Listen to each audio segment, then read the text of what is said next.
ensemble, nous irons très loin. Mais dans notre lendemain, vous parcourrez la terre. Le Cameroun, situé au cœur de l'Afrique, un pays à la destinée singulière, un pays multiple, un pays complexe, et pourtant il tourne.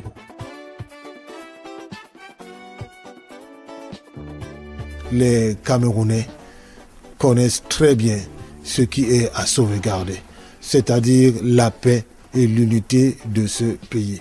On bâtit un pays dans la paix, dans l'unité, dans la recherche des consensus. Parce que même dans une famille, dans un village, dans un département, dans une région, il faut concentrer les énergies pour obtenir un résultat fécond. Et c'est comme ça que l'on peut avancer, c'est comme ça que l'on peut progresser. Près de 300 groupes ethniques, 4 aires culturelles, 10 régions, 58 départements, plus de 300 arrondissements et presque autant de partis politiques, tous les courants religieux traditionnels représentés, y compris les églises dites réveillées, un régime hydrographique dense, des paysages variés et un relief contrasté. Situé au confluent des cultures arabes, soudano-sahéliennes et bantoues, le Cameroun est riche de sa diversité.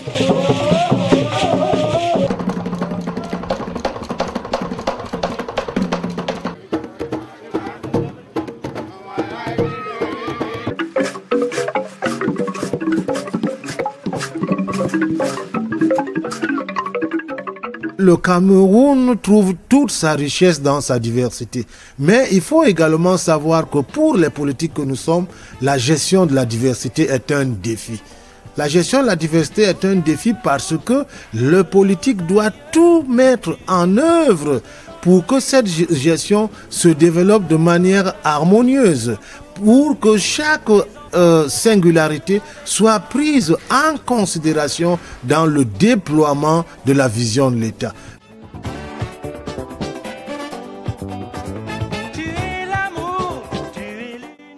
Ce pays, comme béni des dieux, a des atouts indéniables sur le plan physique. Nous qui sommes l'Afrique en miniature, ce serait difficile pour le gouvernement de dire qu'il va faire la promotion de façon officielle de toutes nos cultures. Il y a la difficulté de promouvoir les 250 ou presque 350 langues nationales et cultures nationales. Mais déjà favoriser qu'elles puissent s'exprimer de façon spontanée, c'est quelque chose de louable pour notre gouvernement. Le Cameroun possède de larges ressources du sol et du sous-sol. Il dispose aussi d'une population en majorité jeune, capable de mettre en valeur cette prolifique et fabuleuse richesse.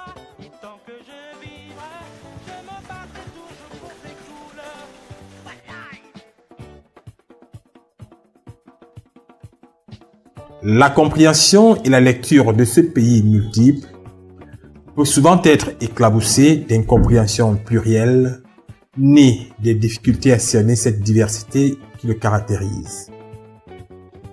Nous avons sur le plan des cultures officielles deux grandes langues officielles, qui sont le français et l'anglais. Mais lorsque vous observez la manière dont cet anglais et ce français ont été considérés par la République depuis,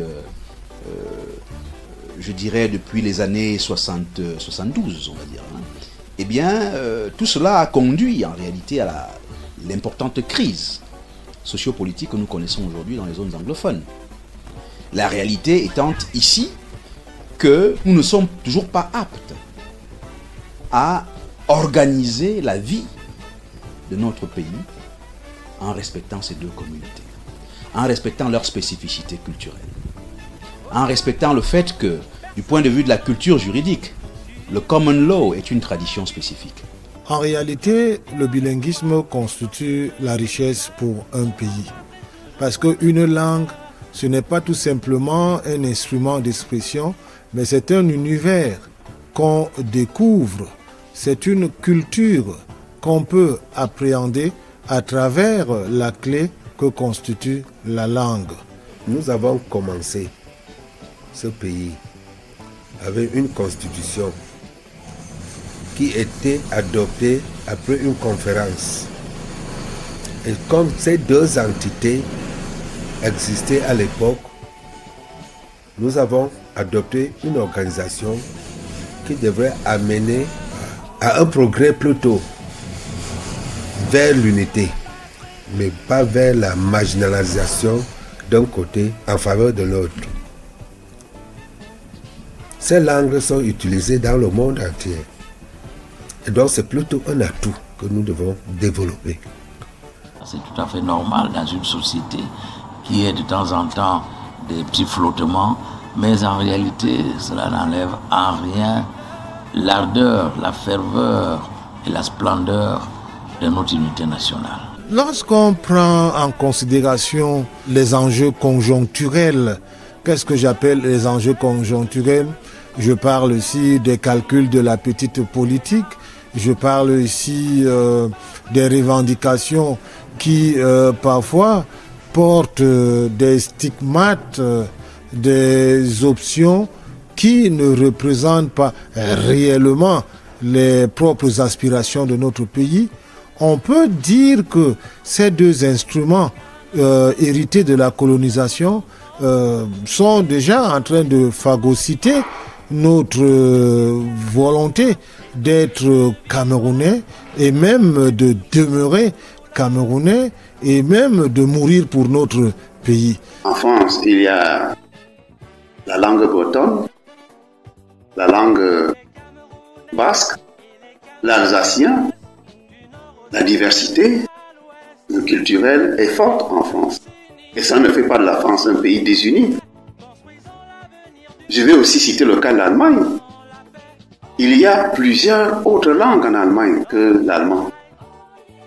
La langue qui est parlée sur tout le territoire, ok, c'est la langue allemande, mais il y a des dialectes qui sont enseignés même dans certains cas à l'école. Le bavarois est un allemand que les autres Allemands ne comprennent pas. Dans le Länder de Hessen, il y a une langue que les autres ne comprennent pas. Dans la région de Berlin, c'est la même chose. Celle de Hambourg, c'est la même chose. Le bilinguisme ne peut pas être un facteur de division. La pratique du bilinguisme est devenue une réalité. Les Camerounais parlent indistinctement les deux langues officielles de notre pays, ce qui est consacré aussi par la Constitution. Le français et l'anglais sont les deux langues officielles de notre pays. Et toute l'administration doit travailler dans ces deux langues. Et donc, ça n'a jamais posé de problème et ça ne peut pas poser de problème.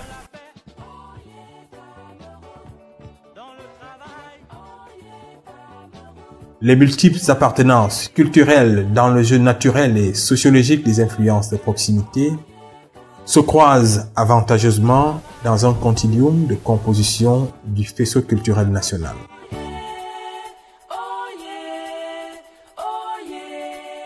Il s'agit de prendre ce bouquet pluriel de singularité, de spécificité, de les mettre ensemble parce que la nature elle-même les a déjà mis ensemble pour que, in fine, cette pluralité soit un vrai bouquet, de sorte que les couleurs ethno-linguistiques, les couleurs ethno-culturelles, les couleurs ethno-sociales fassent une seule et même chose dans la beauté, dans la diversité, mais en même temps dans ce que nous voulons que le Cameroun soit, mais qui a déjà été initié depuis les pères fondateurs, une mosaïque de peuples dans un socle unitaire. Il ne s'agit pas ici de voir le Cameroun dans une logique d'uniformisation culturelle.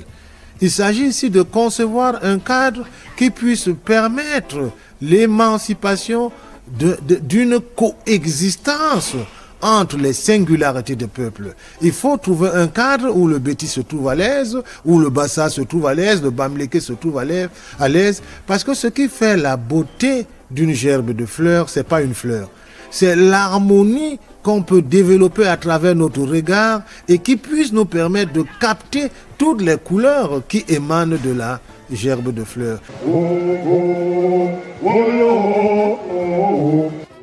Les croisements culturels au Cameroun ne sont alors autre chose qu'une symphonie de culture à la douce, revigorante et salvatrice musicalité qui s'exprime sur tous les plans avec assurance, avec insistance, sans oubli ni frustration. L'ensemble national, c'est la possibilité de mettre en place les singularités culturelles et artistiques de chacune des communautés camerounaises. Par leur expression les plus fondamentales qui sont l'identité culturelle de chacune de ces communautés. Chaque singularité du pays se retrouve ici dans son expression la plus identitaire. Et que ces identités mises ensemble, additionnées, puissent permettre la production puis la multiplication d'un socle qui soit à la fois le ferment et le fondement de l'unité nationale et de l'intégration nationale. Incontestablement aujourd'hui, le Cameroun est à la croisée des chemins du point de vue de sa réalité sociopolitique. Et surtout du point de vue de cette situation où le socle tribal et ethnique a tendance à créer, si vous voulez, une situation de détestation, une situation de défiance des Camerounais les uns vis-à-vis des autres. Les Camerounais disent au quotidien, nous sommes ensemble. Ça veut dire que nous partageons tout ensemble.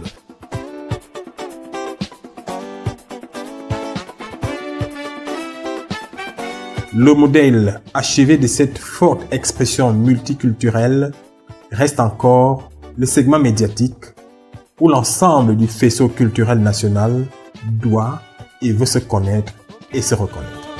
Berceau de mon enfance, tu es le soleil de ma vie. La CRTV doit être en permanence à l'écoute de tous les Camerounais. Toujours se souvenir que la CRTV doit refléter tout ce que le Cameroun a de patrimoine culturel, de richesse, précisément en termes de diversité. Alors, je mets un point d'honneur à ce qu'autant que possible, toutes les régions puissent se reconnaître, puissent même s'identifier à ce que nous montrons. Cela ne va pas toujours sans heurts. Cet exercice de mise ensemble peut souvent être éclaboussé encore d'incompréhensions diverses, nées de la difficulté à déterminer l'identité culturelle recherchée.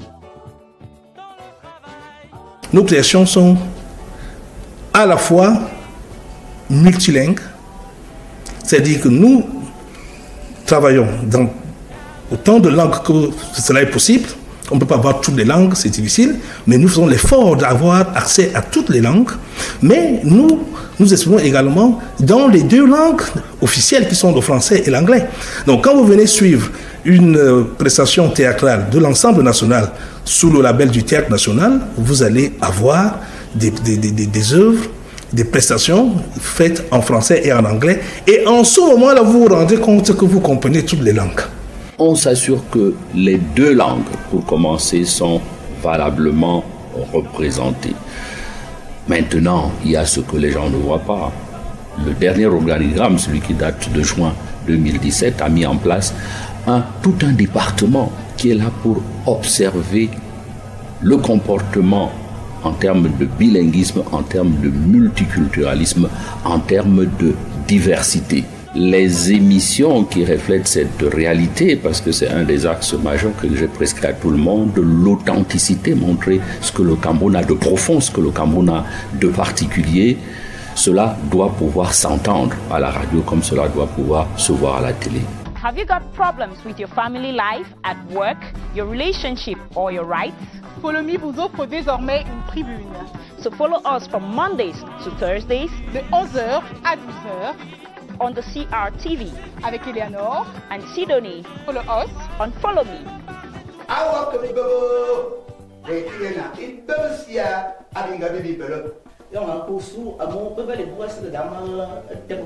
L'effort, c'est d'abord que la majorité des langues parlées dans telle ou telle région, on puisse les entendre. Après, il peut y avoir des arbitrages, il peut y avoir même une espèce de rotation. Je sais que c'est un long débat, mais figurez-vous qu'on a 250 et peut-être même davantage d'unités linguistiques. Il est difficile de faire vraiment refléter 250 unités linguistiques dans une même antenne. Mais on fait un effort pour que précisément personne ne soit frustré, qu'on ait le maximum de choses, que la télévision comme la radio de service public appartiennent véritablement à tous les Camerounais. Ces efforts pour l'exposition entière de la camerounité pourraient amener à penser parfois que l'héritage colonial a occulté l'héritage historique national. En réalité, de par son histoire et de sa géographie, le Cameroun est une terre de rencontre. Les peuples sont venus de partout pour s'y retrouver et il arrive souvent que la multiplicité de cultures soit source de conflits du fait du choc des intérêts divergents. Le bilinguisme serait-il une source de division?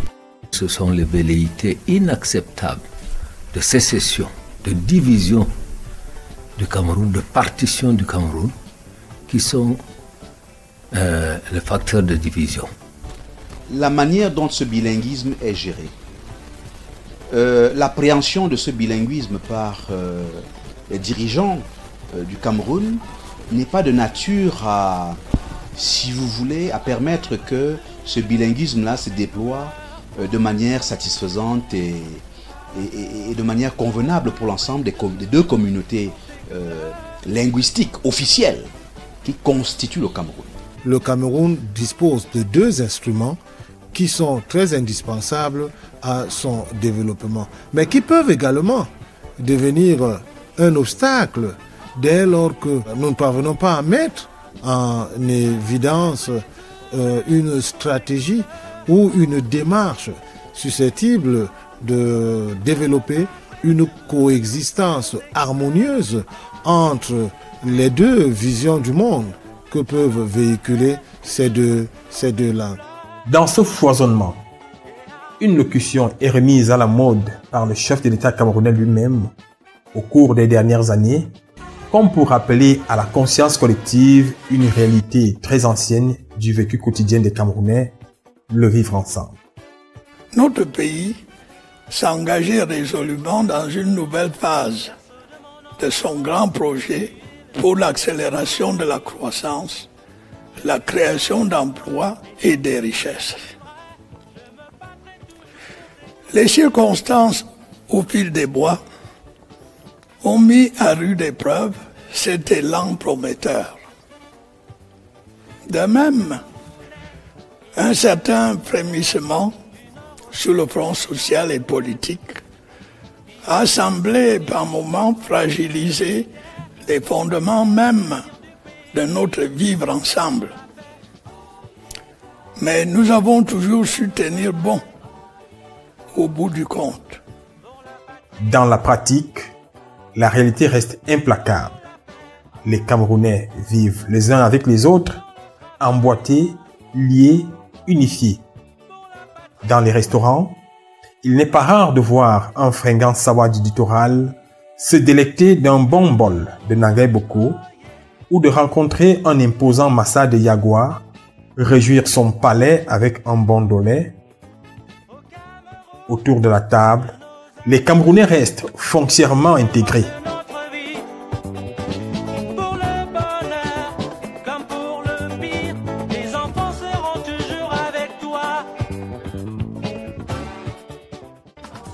Les artistes se mélangent allègrement et mixent les rythmes et les langues au gré de leur inspiration.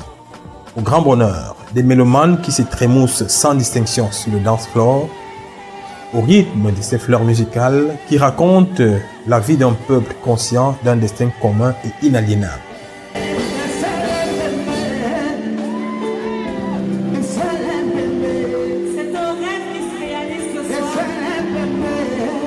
point de vue de la musique, on peut constater aussi que le makossa, le bikutsi et tous les autres rythmes de notre pays ont fini par,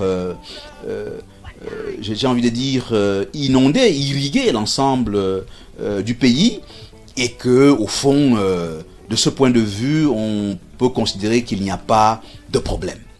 Autour des mariages interethniques, c'est aussi la diversité. Le mariage signifie alliance. Nous portons des alliances, mais nous devons bien comprendre que ces alliances signifient que des familles différentes se sont mises ensemble dans le cadre d'un mariage et sont devenues des alliés. Vous savez que la mode dans notre pays aujourd'hui, c'est que les Camerounais partent du nord au sud, de l'est à l'ouest, se marier, et nous avons un brassage sur ce plan qui renforce et consolide notre unité. Aujourd'hui, nous qui sommes des polygames, avec plusieurs femmes, on a des enfants avec les Aoussa, les Bassa, les Beti. Comment on va se diviser? Ici vivent diverses populations, du nord, du sud, de l'est, des anglophones et autres. Notre message, c'est de dire que même si on est anglophone, Aoussa, Bassa, tout ça, nous devons donc rester unis parce que le Cameroun, depuis 1972, reste et demeurera toujours uni. Et c'est comme ça qu'il faut comprendre l'ensemble national. L'ensemble national fait de tous les Camerounais des alliés, c'est-à-dire des gens qui ne peuvent pas, qui ne peuvent plus se faire la guerre parce qu'ils ont un pacte d'alliance. Les alliés ne se combattent pas. Les alliés construisent ensemble. Pour les lions indomptables, citer un exemple du fighting spirit qui caractérise notre peuple, c'est l'union sacrée. C'est donc un peuple qui reste fièrement attaché à son idéal commun en intégrant toutes les communautés. Je suis chef depuis bientôt 15 ans. Et avant d'être chef, je vis ici. L'école maternelle, l'école primaire, ici le collège. Et aujourd'hui, en dehors que je sois chef traditionnel à Yaoundé, ici là chez moi, parce que ici, quand je ne dis pas chez les Eondo, mais je dis chez moi parce que c'est le chez moi. Puisque je n'ai pas, je peux dire, depuis ma naissance, j'ai fait une semaine à l'ouest, une semaine. Mais je suis ici chez moi et je n'ai pas de problème. Mais ceux qui m'ont désigné, parmi mes notables, il y a des autochtones qui sont, pas des grands notables, il y en a les autochtones qui sont là, il y a les Aoussa qui sont là, il y a les Bassa qui sont là, il y a les anglophones.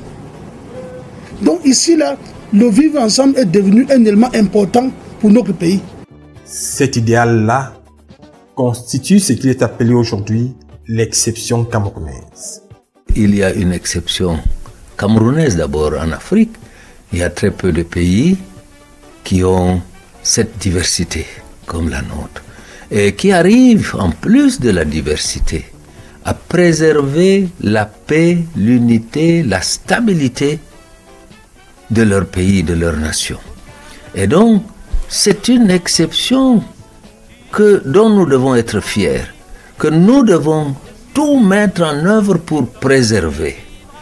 La jeunesse, fer de lance de la nation, est prise en main pour accompagner, participer et poursuivre demain inlassablement la construction de cet idéal commun.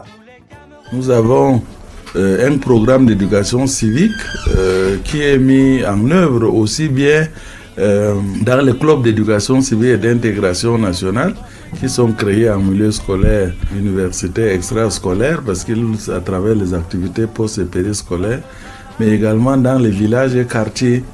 Et nous avons, pour intensifier cette action d'éducation civique, mis en place aujourd'hui ce que nous appelons les équipes mobiles d'animation populaire urbaine et rurale, pour intensifier cette éducation civique et surtout ajouter la dimension éducation populaire pour atteindre le maximum des jeunes. Nous voulons que les Camerounaises et les Camerounais qui passent par les universités puissent s'enraciner dans leur substrat sociologique, linguistique et culturel traditionnel, car cela permet à l'être de ne pas être une sorte de bohémien qui erre comme ça, sans enracinement, sans avoir une identité. Chaque Camerounais est porteur de l'ensemble de la richesse ethno-culturelle, ethno-linguistique du Cameroun. Et tout le Cameroun est comptable de chaque spécificité, de chaque singularité. C'est ça la force du Cameroun. C'est pour ça qu'on dit que la diversité culturelle camerounaise est le socle de l'unité et de l'intégration nationale chez nous.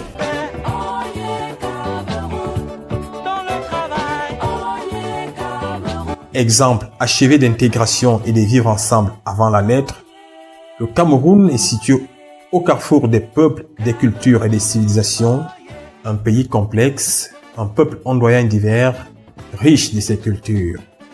C'est cette diversité-là qui nous unit. Berceau de mon enfance, tu es le soleil de ma vie. Je suis fier de toi, et tant que je vis.